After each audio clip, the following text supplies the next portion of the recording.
আসসালামু আলাইকুম বন্ধুরা।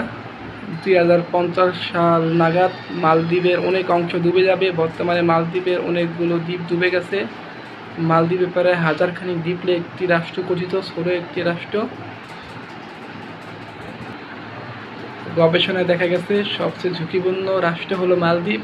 তার জন্য মালদ্বীপে বর্তমানে ভাসমান শহর নির্মাণ করতেছে, অনেক জায়গায় ভাসমান শহর নির্মাণ করতেছে এবং তার প্রকল্প নিতেছে।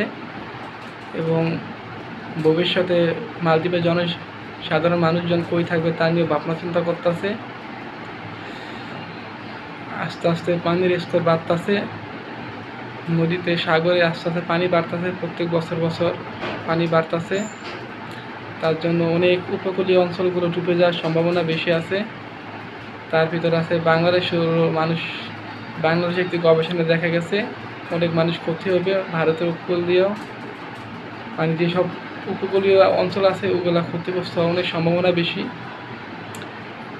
তো বন্ধুরা, আমার ভিডিওটি ভালো লাগলে লাইক করবেন এবং চ্যানেলটি সাবস্ক্রাইব করে দিবেন। আল্লাহ হাফেজ।